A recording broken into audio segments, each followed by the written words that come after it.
आज के इस विश्लेषण में हम देश के दो सबसे बड़े राजनीतिक दिग्गजों के अचानक हुए पतन का एक स्ट्रक्चरल केस स्टडी करेंगे।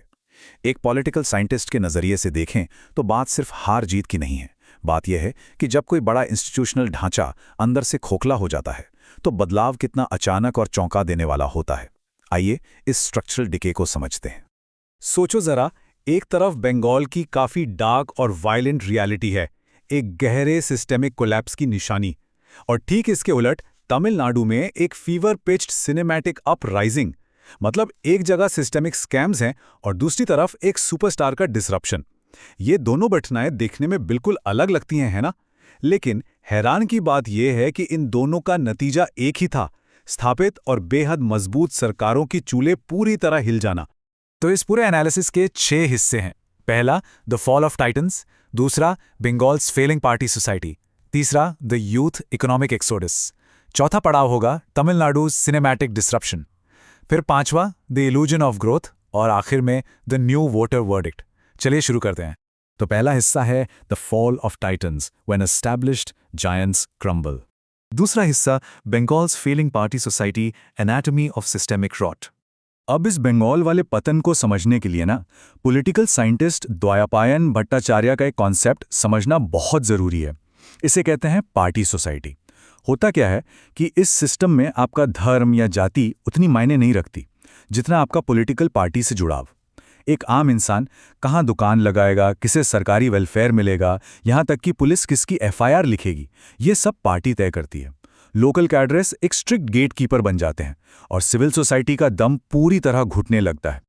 और इस गेट कीपिंग की सच्चाई देखनी हो तो इस स्टैंडर्डाइज्ड एक्सटॉर्शन यानी कट मनी के रेट कार्ड पर नजर डालिए। सोचिए, एक गरीब इंसान को सरकारी फ्री टॉयलेट बनवाने के लिए 2000 रुपए की रिश्वत देनी पड़ रही है, अंतिम संस्कार की सहायता के लिए 200 रुपए और फ्री घर बनवाने के लिए 10 से 15,000 रुपए तक का कट। जब गरीबों के लिए बनी वेलफेयर स्कीम्स ही वसूली का जरिया बन जाएं, तो सोच लीजिए गुस्सा किस हद तक बढ़ चुका होगा। ये जो पार्टी सोसाइटी का ढांचा था ना, इसके सड़ने के या टूटने के लक्षण बिल्कुल साफ दिख रहे थे।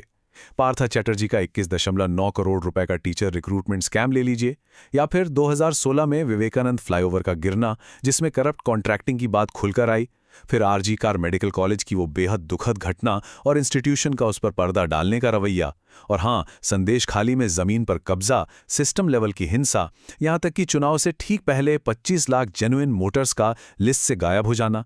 ये सब उस सिस्टमैटिक रॉट के सबूत थे जो पब्लिक के बचे खुचे विश्वास को पूरी तरह तोड़ रहे थे। यहां से आते हैं तीसरे हिस्से पर, the youth economic exodus, choosing between survival and stagnation. जब कोई सिस्टम इस तरह अंदर से सड़ने लगता है तो उसका सबसे बड़ा खामियाजा किसको भुगतना पड़ता है? वर्किंग एज युवाओं को। एक तरफ तो सरकार ने 50 एकड़ के इन्फोसिस एसईजी को रिजेक्ट कर दिया, नतीजा व्हाइट कॉलर जॉब्स वहां से गायब। और दूसरी तरफ ब्लू कॉलर वर्कर्स की हालत देखिए, 5 लाख बंगाली मजदूर सिर्फ अपना पेट पालने के लिए केरला जैसे राज्यों की तरफ पलायन करने को मजबूर हो गए। मतलब नए रोजगार आना बंद और जो वर्किंग क्लास थी वो मास एक्सोडस पे निकल पड़ी। इस आर्थिक पलायन या इकोनॉमिक एक्सोडस के पीछे का आंकड़ा बड़ा चुभने वाला है। मुर्शिदाबाद में एक मजदूर को दिन के 200 से 400 रुपए मिलते थे, पर वही मजदूर अगर केरला चला जाए तो दिन के सीधे 1000 रुपए कमा रहा था। ऐसे में जब फंडामेंटल जॉब मार्केट ही इस तरह टूटा हुआ हो तो लक्ष्मण भंडार जैसी हजारों करोड़ की महंगी वेलफेयर स्कीम्स भी क्या ही कर लेंगी। ये स्कीम्स आर्थिक ठहराव या स्टैग्नेशन का इलाज नहीं हो सकती, ये सिर्फ एक छोटे से बैंडेड के तरह होती हैं। अब बढ़ते हैं चौथे हिस्से की तरफ, Tamil Nadu's cinematic disruption, bypassing the establishment. खैर, अब जरा साउथ का रुख करते हैं। तमिलनाडु में वायलेंस या गेट कीपिंग नहीं बल्कि डिसरप्शन का एक पूरा नया मॉडल सामने आया। वहां तो एस्टैब्लिश सरकार को एक सेलिब्रिटी न्यूकमर ने हिलाकर रख दिया। यहां एक पुरानी ड्रिविडियन पॉपुलिस्ट प्लेबुक चल रही थी जो एमजीआर और जयललिता जैसे दिग्गजों ने सेट की थी। इसके बस 2 रूल्स थे। पहला, ऐसी ब्लॉकबस्टर फिल्में बनाओ जिसमें आप गरीबों के मसीहा दिखो, और दूसरा, पावर में आके सारी स्टेट वेलफेयर स्कीम्स पर अपना चेहरा लगा दो। एक नए सुपरस्टार थलापति विजय ने बस इसी पुराने फॉर्मूला को बिल्कुल नए तरीके से अपनाया और पब्लिक का भरोसा जीत लिया। लेकिन ध्यान देने वाली बात यह है कि यह पॉलिटिकल ब्रांडिंग रातों रात नहीं हुई। पूरे 20 साल की मेटिकुलस प्लानिंग है इसके पीछे। 2004 में आई फिल्म गिली ने एक कॉमन मैन की इमेज सेट की। 2009 में फैन क्लब्स को ऐसी नहीं छोड़ा बल्कि एक स्ट्रक्चर्ड कैडरे में बदल दिया। फिर 2018 की फिल्म सरकार आती है, जिसमें डायरेक्ट पॉलिटिकल मैसेजिंग थी, और आखिर में 2024 में टीवी के पार्टी का ऑफिशियल लॉन्च। ये एस्टैब्लिश्ड गेटकीपर्स को एक well planned, welfare focused cinematic cadre से बाईपास करने का तरीका था। और इस लंबी तैयारी का क्या असर हुआ, जानते हैं? 65%। जी हां, 2021 के रूरल लोकल बॉडी इलेक्शंस में विजय की इस वीएमई ऑर्गेनाइजेशन ने 65% स्ट्राइक रेट हासिल की थी। एक बिल्कुल नई ऑर्गेनाइजेशन के लिए ये एक बहुत बड़ी अर्ली वार्निंग साइन थी, लेकिन पुराने एस्टैब्लिश्ड गेटकीपर्स अपने गुरूर में इस खतरे की घंटी को पूरी तरह नजरअंदाज कर बैठे। 5वां हिस्सा देखते हैं, the illusion of growth when GDP masks despair. अब होता क्या है कि मजबूत पार्टियों को लगता है उनका डबल डिजिट ग्रोथ उन्हें बचा लेगा। तमिलनाडु का स्टेट नैरेटिव था कि भाई 16% जीडीपी ग्रोथ है और यहां मैसिव आईफोन फैक्ट्रीज लग रही हैं। पर जमीनी हकीकत या ग्राउंड रियलिटी बिल्कुल उलट थी। सच्चाई ये थी कि 3 में से सिर्फ एक पढ़े लिखे युवा को नौकरी मिल पा रही थी। जब आंकड़ों में इकोनॉमी बूम कर रही हो, लेकिन एक बहुत बड़ी युवा आबादी जॉब मार्केट से बाहर छूट जाए, तो इस जीडीपी ग्रोथ को हम इल्यूजन ऑफ ग्रोथ ही तो कहेंगे। और इसी अनएम्प्लॉयमेंट का, इसी जॉबलेसनेस का ठीक फायदा टीवीके के नए यूथ टारगेटेड मैनिफेस्टो ने उठाया। उन्होंने लेगेसी पॉलिटिक्स को साइड किया और सीधे युवाओं को टारगेट किया। उन्होंने वादा किया बेरोजगारों को हर महीने 4,000 रुपए, 20 लाख तक के interest free education loans, 5 lakh guaranteed internships, IT graduates को 8,000 रुपए महीना, और तो और 75% लोकल जॉब रिजर्वेशन यानी तमिल फर्स्ट पॉलिसी।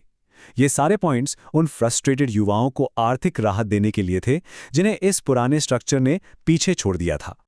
आखिर में आते हैं छोटे हिस्से पर, the new voter verdict, a generational ultimatum. ये आंकड़ा देखिए, 1.5 मिलियन यानी 15 लाख। तमिलनाडु के इलेक्शंस में लगभग 15 लाख फर्स्ट टाइम वोटर्स थे, और ये वो पीढ़ी है जिसे इन पुरानी पार्टी लॉयल्टीज या पुराने राजनीतिक एहसानों से वाकई कोई फर्क नहीं पड़ता। ये नए वोटर्स आखिरी डिसरप्टर्स बनकर उभरे। दोनों राज्यों में इसी फर्स्ट टाइम यूथ वोट ने सीधा स्थापित गेटकीपर्स को चुनौती दी। एक कोट है जो इन दोनों केस स्टडीज को परफेक्टली जोड़ता है। ध्यान दीजिएगा, आइडियोलॉजी में ज्यादा अंतर नहीं है, अंतर लीडर का है। बिल्कुल यही सच्चाई है आज के युवा वोटर की। चाहे वो बंगाल की वायलेंट पार्टी सोसाइटी के सिंडिकेट मॉडल्स हों या तमिलनाडु का वो इल्यूजन ऑफ ग्रोथ जहां जॉब्स नहीं हैं, मॉडर्न यूथ को पुरानी आइडियोलॉजिकल ब्रांडिंग से मतलब नहीं। उन्हें तो बस इस बात से फर्क पड़ता है कि जमीनी मुद्दों पर, आर्थिक मुद्दों पर आखिर सिस्टम को रिफॉर्म कौन कर सकता है। तो आखिर में एक बहुत बड़ा सवाल उठता है, अगर ये डिसइल्यूजन्ड, निराश फर्स्ट टाइम वोटर्स इतने पुराने और एंट्रेंच्ड राजनीति किलों को अचानक ढेर कर सकते हैं, तो फिर देश भर में स्थापित पार्टियों के लिए लॉन्ग टर्म रिस्क्स क्या हैं? ये स्ट्रक्चरल केस स्टडी एक साफ संदेश देती है कि आने वाले कल में सिर्फ ट्रेडिशनल पार्टी स्ट्रक्चर्स काम नहीं आएंगे। युवाओं की आर्थिक सच्चाई, उनकी इकोनॉमिक रियलिटी को नजरअंदाज करना किसी भी नेता या पार्टी के लिए आखिरी गलती साबित हो सकती है, और शायद यही नए दौर की राजनीति की सबसे बड़ी सच्चाई है। बस आज के इस विश्लेषण में इतना ही।